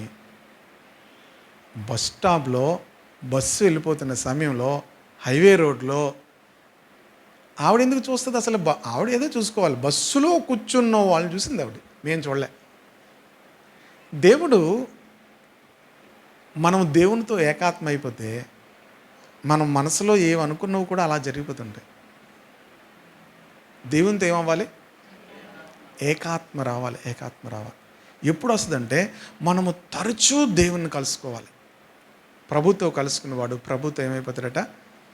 వాక్యం ద్వారా ఆయనతో కలుసుకోవాలి, ప్రార్థన ద్వారా ఆయనతో కలుసుకోవాలి, ఇలాగ సహవాసం ద్వారా ఆయనతో కలుసుకోవాలి. మనం ఎంతగా ఆయనతో కలుసుకుంటూ ఉంటామో అంతగా ప్రభుతో ఏకాత్మ అయిపోతాం. అంటే మనలో వచ్చిన ప్రతి ఆలోచన కూడా దేవుడు నెరవేరుస్తాడు. చిన్న చిన్నవి అవుతాయి, మీకు చిన్న చిన్న ఆలోచనలు కూడా దేవుడు వాటిని నెరవేరుస్తాడు. ఎందుకంటే మనం ప్రభుత్వం ఏమయ్యాం? అది అసాధ్యమైన కార్యాలను కూడా దేవుడు చేస్తాడు. హల్లెలూయా. అసాధ్యమైన కార్యాలను కూడా దేవుడు చేస్తాడు. మనం మొరపెడుతుంటాం కొన్ని వాటి కోసం. దేవునితో ఏకాత్మ అయిపోతే మనం మొరపెట్టే కాదు, సింపుల్గా జరిగిపోతుంటాయి అన్నీ కూడా. ప్రభుతో కలుసుకున్నవాడు ప్రభుతో ఏకాత్మై ఉన్నాడు. జారత్వమునకు దూరముగా పారిపోడి, మనుష్యుడు చేయ ప్రతి పాపం దేహమునకు వెలుపల ఉన్నది, కానీ జారత్వము చేయవాడు తన సొంత శరీరమునకు హానికరముగా పాపము చేయుచున్నాడు. తన సొంత శరీరానికి హానికరంగా పాపం చేస్తున్నాడు. లైంగికపరమైన పాపం తన సొంత శరీరానికి హానికరముగా చేసుకుంటున్నాడు అంటున్నాడు. మీ దేహము దేవుని వలన మీకు అనుగ్రహింపబడి మీలో ఉన్న పరిశుద్ధాత్మకు ఆలయమై ఉన్నదని మీరు ఎరుగురా. కొరింథీ పత్రికలో 3 సార్లు మీ దేహము దేవునికి ఆలయమై ఉన్నదని రాశాడు. 3వ అధ్యాయంలో మనం చదువుకున్నాం, మీ దేహము దేవుని ఆలయం ఉన్నదని మీరు ఎరుగరా, మీరు ప్రభు యొక్క ఆలయం. అది సంగమును గురించి అక్కడ చెప్పబడింది. 3వ అధ్యాయంలో కూడా మనం చూసాం కదా. 3వ అధ్యాయం 16వ వచనం, మీరు దేవుని ఆలయమై ఉన్నారనియు దేవుని ఆత్మ మీలో నివసించున్నాడనియు మీరు ఎరుగరా. ఇది ఏ సందర్భంలో చెప్పబడింది అంటే, ఇది సంఘం గురించి చెప్పబడింది. సంఘముగా వారు ఉన్నటువంటి, సమాజముగా ఉండేటువంటి ఆలయం గురించి చెప్పబడింది. ఓకేనా. ఇక్కడ ఇది మీ సొంత దేహం గురించి చెప్పబడుతుంది. 6వ అధ్యాయం 9వ వచనం, మీ దేహము దేవుని వలన మీకు అనుగ్రహింపబడి మీలో ఉన్న పరిశుద్ధాత్మకు ఆలయమే ఉన్నదని మీరు ఎరుగరా. ఇది మీ ఇండివిజువల్గా, సంఘం ఒకటే కాదు దేవుని ఆలయము, మీ ఇండివిజువల్గా మీరు ఒక్కొక్కరు ఏమై ఉన్నారు? దేవుని ఆలయమై ఉన్నారు. ఇండివిజువల్గా దేవుడు మనలో ఉంటాడు. అలాగే మనం కూడుకున్నప్పుడు మనతో ఉంటాడు ఆయన, అలాగే మనం ఒక్కరిగా ఉన్నప్పుడు కూడా మనలో ఉంటాడు. మీ దేహము దేవుడు మీకు అందుకే అనుగ్రహించాడు అంటున్నాడు. దేహం దేవుడు మీకు ఎందుకు ఇచ్చాడు అనుకున్నారు? మీరు తినడానికి, కడుపుకు, మీరు బట్టలు ధరించుకోవడానికి కాదు. ఆయన మీలో నివసించడానికి దేవుడు మీకు దేహాన్ని ఇచ్చాడు. ఎందుకంటే మీలో ఉండి ఆయన తన పని చేయాలి. ఆయన ఏం చేయాలి? పని చేయాలి కనుక దేవుడు మీకు దేహాన్ని ఇచ్చాడు అని చెప్తున్నాడు. మీరు మీ సొత్తు కారు. మీరు ఎవరు కారు? చాలాసార్లు మనం ఏమంటాం? నా సొత్తు అంటాం. మీరు మీ సొత్తు మాట అలాగొంచండి. మీరే మీ సొత్తు కారు. మీకున్న ఆస్తులు ఐశ్వర్యాలు పక్కన ఉంచండి. అసలు మీరే మీ సొత్తు కారు. ఎందుకు? విలువ పెట్టి కొనబడిన వారు మీరు. దేవుడు మిమ్మల్ని ఏం చేసుకున్నాడు?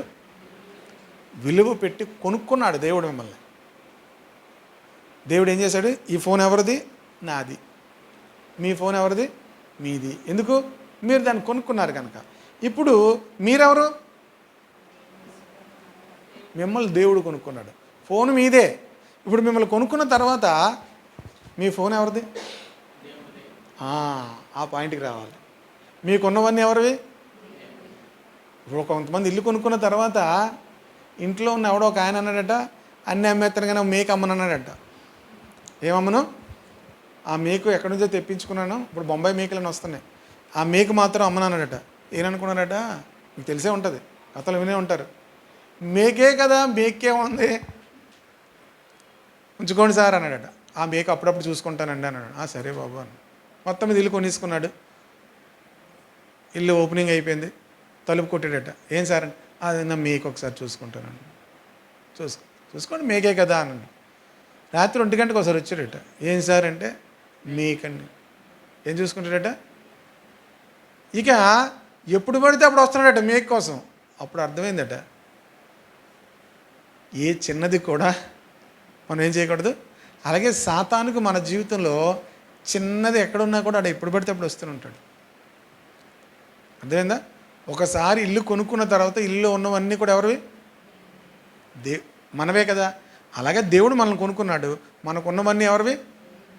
దేవునివే. మీరు మీ సొత్తు కారు, విలువ పెట్టి కొనబడిన వారు కనుక మీ దేహంతో, మనం చేయవలసిన పని అంతా ఏంటి? మన దేహంతో దేంతో మహిమపరచాలి? మన బాడీ, మన శరీరము, మనం చూసిన వాళ్ళు ఏం చేయాలి తెలుసా? దేవుని మహిమపరచాలి. ఏం చేయాలి? మన యొక్క పర్సనాలిటీస్, మనం దేనికొరకు, మనం చాలామంది ఈ మధ్యకాలంలో స్లిమ్గా అవ్వాలనుకుంటారు. దేనికి? అందంగా కనిపించడానికి. స్లిమ్గా ఉంటే ఏం కనబడతాం? అందంగా కనిపించడానికి. అందంగా ఉండాలని. దేని కొరకు అందంగా ఉండాలి? Next question.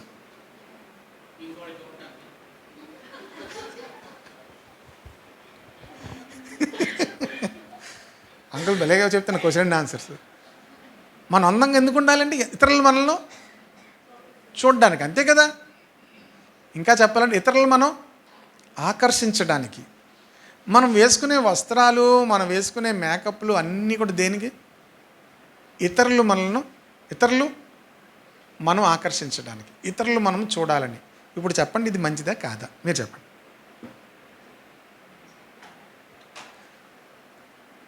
చూడండి, కిక్కిరి మంటలేదు ఎవరు. ఇప్పుడు మనం అంత ఆకర్షణీయంగా దేన్ని కోరుకుంటున్నామో, ఈ ఆకర్షణ అందంగా ఉండాలండి, అందంగా నన్ను చూడాలని. ఇంతవరకు బాగానే ఉంది. మరి ఇప్పుడు అది తప్ప రైటా? మనం అందంగా ఆకర్షణీయంగా ఉండడం తప్ప రైటా?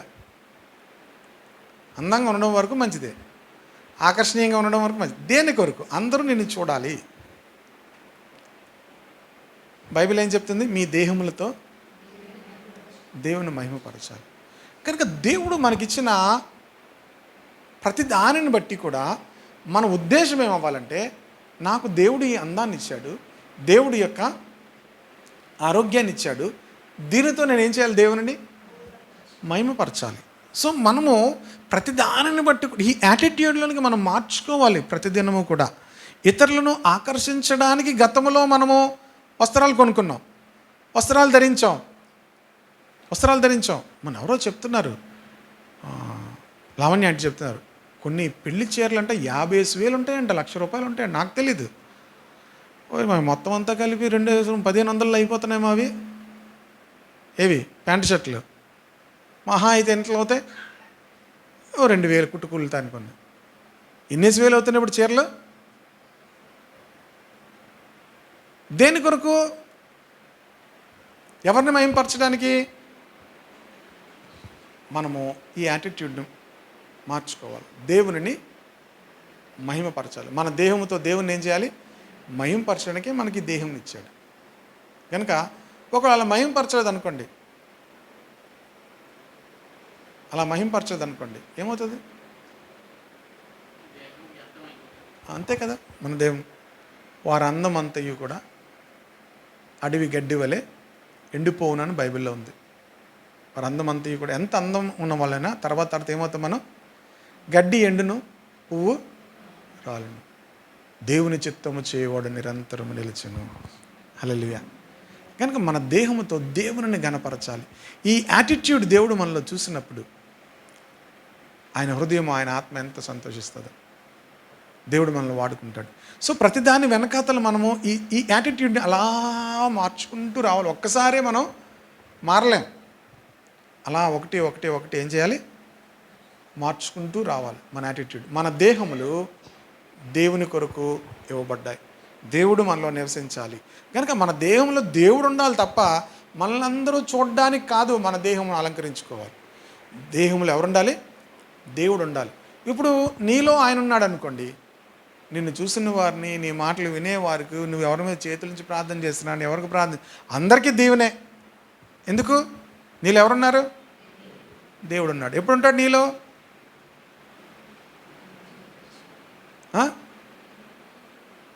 నీలోంచి నువ్వు వెళ్ళిపోవాలా? నీలోంచి ఏమి వెళ్ళిపోవాలి? అది ఎలాగవుతుంది సార్? సింపుల్. అయి పోవాలా. ఏం పోవాలి? అయి. నేను, నాది, నాకు, నాదే, నేను తప్ప ఎవరు ఉండకూడదు. ఇవన్నీ ఏమవ్వాలి? సిలువ వేయబడాలి. నేను క్రీస్తు కూడా సిలువ వేయబడి ఉన్నాను, ఇకను జీవించేవాడను నేను కాదు, క్రీస్తే నా యందు నివసించున్నాడు. పౌలు అంటున్నాడు, నేనేమైపోయాను? నేను సిలువ వేయబడ్డాను, నేను జీవించట్లేదు. ఎవరు జీవిస్తున్నారు? క్రీస్తే నా యందు జీవిస్తున్నాడు. ఈ మాట ఒకసారి అలా చూసుకొని వెంటనే ముగించేస్తాను. వివరించను ఇంకా. గలతీ పత్రిక 2వ అధ్యాయము 20వ వచనం.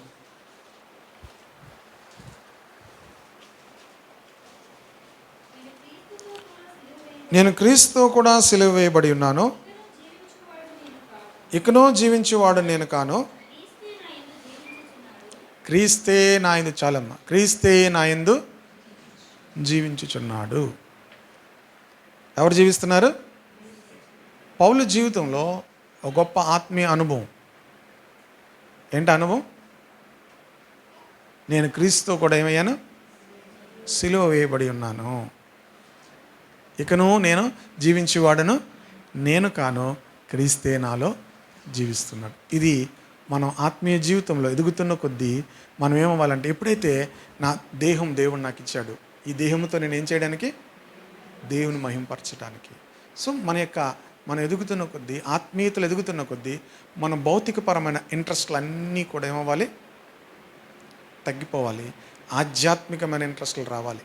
ఆధ్యాత్మికమైనటువంటి అనుభవంలోనికి మనము రావాలి. ఇంకా శరీరంగా నన్ను మనుషులు, నేను ఇతరులను ఆకర్షించడానికి, ఇతరులు నా వైపు చూడడానికి, ఇతరులు నన్ను ఫాలో అయ్యేటట్లుగా నేను చేస్తున్నట్లయితే నేనేం చేస్తున్నాను? నేను ఇంకా చచ్చిపోలేదన్నమాట. నేను అనేది ఏమవ్వాలి? తగ్గిపోవాలి. క్రీస్తు నాలో ఏమవ్వాలి? జీవించాలి. కనుక ఈరోజు చాలా విషయాలు మాట్లాడుకున్నాం. 6వ అధ్యాయంలో మనం ఎవరికి తీర్పు తీరుస్తామంటున్నాడు దేవుడు? మీరు లోకమునకు, పరిశుద్ధుల లోకమునకు తీర్పు తీర్చిదురని మీరు ఎరుగరా. దేవుడు పరిశుద్ధుల ద్వారా లోకానికి తీర్పు తీరుస్తాడు, దేవదూతలకు తీర్పు తీరుస్తాడు. కనుక ఎవరిని కూడా అనీతిమంతులు, లోక సంబంధమైన వ్యక్తులు, రక్షణ లేని వారు, వాళ్ళు మంచి వాళ్ళు అవ్వచ్చు, కానీ మన కుటుంబాల విషయంలోనికి వాళ్ళు రానివ్వకూడదు. మన యొక్క సంఘంలోనికి వారిని ఏమాత్రం కూడా, మంచి వాళ్ళే అవ్వచ్చు, రక్షణ లేకపోతే, దేవుని భయం లేకపోతే, దేవుని జ్ఞానం లేకపోతే వారిని మన జీవితాల్లోనికి తీర్పు తీర్చడానికి, నడిపించడానికి, వారి సలహాలు తీసుకోవడానికి మనం ఎంటర్టైన్ చేయకూడదు. అంతేకాదు వివాదాలు పరిష్కరించడానికి వాళ్ళకి అవకాశం ఇవ్వకూడదు. అంతేకాదు మనము అన్యాయస్తులుగా ఉండకూడదు. మనము లోకంలో మనము మంచి జ్ఞానవంతులుగా ఉండాలి. ఏ జ్ఞానం అంటే పైనుండి వచ్చు జ్ఞానం పొందుకోవాలి. ప్రకృతి సంబంధమైన జ్ఞానం, భూ సంబంధమైన జ్ఞానం, దయ్యాల జ్ఞానం కాదు. దేవుని జ్ఞానం ఏం చెప్పాను? మొట్టమొదట పవిత్రమైనది, సమాధానకరమైనది, తర్వాత మృదువైనది, సులభముగా లోబడినది. సులభముగా అనకూడదు. మనం ఏమనకూడదు? గుర్రాల్లాగా ఉండకూడదు. గుర్రం ఏమంటుంది తెలుసా? నీళ్ళ దగ్గరికి అంటదట, మూతి ముంచేసినా నోరెప్పదట. అర్థమైందా? గుర్రాల్లాగా ఉండకూడదు. మనం సులభముగా ఏమవ్వాలి? లోబడేవారంగా ఉండాలి. ఇంకా వేషధారణ ఉండకూడదు. ఇంకేం ఉండకూడదు? పక్షపాతం ఉండకూడదు. కనికరం ఉండాలి. కంపాషన్. దేవుల్లో ఉన్నటువంటి గొప్ప లక్షణం ఏంటంటే, గాడ్లీ క్యారెక్టర్ ఏంటంటే మెయిన్ కనికరముతో ఉంటాడు. ఎనీ పర్సన్ ఏ నీడ్లో ఉన్నా మనం సహాయం చేయగలగాలి మన దగ్గర ఉన్నప్పుడు. అంతేకాదు మనము ఇతరులని ఎప్పుడూ కూడా ఏ విషయంలో కూడా ఫైనాన్షియల్గా ఎవరిని బాధించే స్థితిలో ఉండకూడదు. మనం ఇతరులకి ఇచ్చే వారంగానే ఉండాలి తప్ప ఇతరుల దగ్గర తీసుకునే వారంగా ఏ విషయంలో కూడా ఉండకూడదు. ఇచ్చే వారంగా ఉండాలి. దేవుని లక్షణాలు ఇవన్నీ కూడా. అప్పుడు దేవుడు మనలో ఉంటాడు, దేవుడు మనల్ని వాడుకుంటాడు. కనుక దేని విషయంలో కూడా మనకి ఏది బాస్ అవ్వకూడదు. ఏది బాస్ అవ్వకూడదు? భోజనం బాస్ అవ్వకూడదు. అర్థమైందా? కడుపు. అంతేకాదు శరీర సంబంధమైన కోరికలు మనకు బాస్ అవ్వకూడదు. మనము దేవుని చేత విమోచింపబడ్డాము. దేవుడు మనం విలువ పెట్టి కొనుక్కున్నాడు. మనము దేవుని సొత్తై ఉన్నాము. కనుక మన దేహముతో దేవుని ఏం చేయాలి? మహిమపరచాలి. మరలా ఆ వాక్యాన్ని మీరు చదవచ్చు. మరలా ఒకసారి మీరు ఆ వాక్యాన్ని మీరు పెడుతున్నప్పుడు వినండి. ఒకసారి కాసేపైనా నా మెసేజ్ నేనే వింటాను. మళ్ళీ నా మెసేజ్ నేను మళ్ళీ వింటాను. విన్నప్పుడు ఎక్కడైనా మిస్ అయిపోయినా, ఎక్కడైనా పొరపాటు ఏమైనా మాట్లాడినా అవి కూడా మళ్ళీ సరి చేసుకోవడానికి అవకాశం ఉంటుంది. అలా మీరు కూడా 2-3 సార్లు ఏం చేయండి, వినండి. ఓకేనా? అప్పుడు దేవుడు మిమ్మల్ని ఇంకా ఆధ్యాత్మికంగా ఎదుగుటకు సహాయం చేస్తాడు. ఆమె చిన్న ప్రార్థన చేసుకొని ముగించుకుందాం. ప్రియ పరలోకపు తండ్రి, మా ప్రభా రక్షకుడా, నీకు వందనాలు చెల్లిస్తున్నాము. ఈ దినము ప్రభా, నీ బిడ్డలు నీ వాక్యం వినడానికి ఎంతో ఆసక్తితో వచ్చారు ప్రభా. నీ వాక్యం నేర్చుకొని ప్రభా, రాబో దినాల్లో నాయనా తండ్రి మాకెంతో బాధ్యత ఉంటుంది. రాబో లోకములో ప్రభా నూతన ఆకాశము నూతన భూమి నాయనా తండ్రి ఉన్నప్పుడు ప్రభా, నాయనా తండ్రి పరిశుద్ధులు ఈ లోకానికి నాయనా తండ్రి తీర్పు తీర్చేవారుగా మీరు ఉంచుతారు. అలాగే నాయనా తండ్రి నా దేవదూతలకు తీర్పు తీర్చేవారుగా మీరు ఉంచుతారని ఆయన నీతో ఏలుతామని ప్రభా మీరు సెలవిచ్చారు. దేవా సంఘములో ఎలాంటి మరి నాయన దేవునితో సంబంధం లేని వారికి సంఘములో కానీ మా జీవితాల్లోని కానీ మమ్మల్ని నాయన తండ్రి మాతో నాయన తీర్పు తీర్చడానికి కానీ లేకపోతే దేవా తండ్రి మాకు సహాయం చేయడానికి కానీ వారికి అవకాశం లేకుండా దేవా మేమే మా విషయాలను పరిష్కరించుకోగలిగే జ్ఞానం మాకు దయచేయండి ప్రభా. గొప్ప కనికరముతో మమ్మల్ని నింపండి నాయనా తండ్రి. అందరి హృదయాల్లో కూడా గొప్ప కనికరముతో నింపండి. మా చుట్టూ ఉన్నటువంటి అవసరతలో ఉన్న వారికి మేము సహాయం చేసేవారముగా నాయన మమ్మల్ని ఉంచండి. అన్యాయస్తులు దేవుని రాజ్యమును స్వతంత్రించుకోరని వాక్యం చెప్తుంది. జారులు, విగ్రహారాధికులు, త్రాగుబోతులు, నాయనా తండ్రి దోచుకునేవారు, లోబులు దేవుని రాజ్యంలో ఉండరని వాక్యం చెప్తుంది. మాలో ఏ ఒక్కరూ కూడా అలాంటి పరిస్థితి లేకుండా యేసుక్రీస్తు నామమున యేసుక్రీస్తు ఆత్మతోనూ దేవతను మమ్మల్ని అందరినీ శుద్ధి చేయండి, కడగండి నాయన, పరిశుద్ధపరచండి, నీతిమంతులుగా ఉంచండి.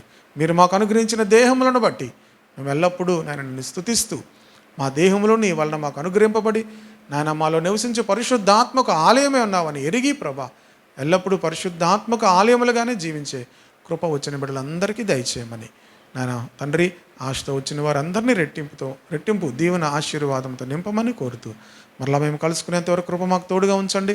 రేపటి దినాన్ని ప్రభా భారతదేశంలో నాయన తండ్రి 80వ స్వతంత్ర దినోత్సవాన్ని వారు జరుపుకుంటున్నారు.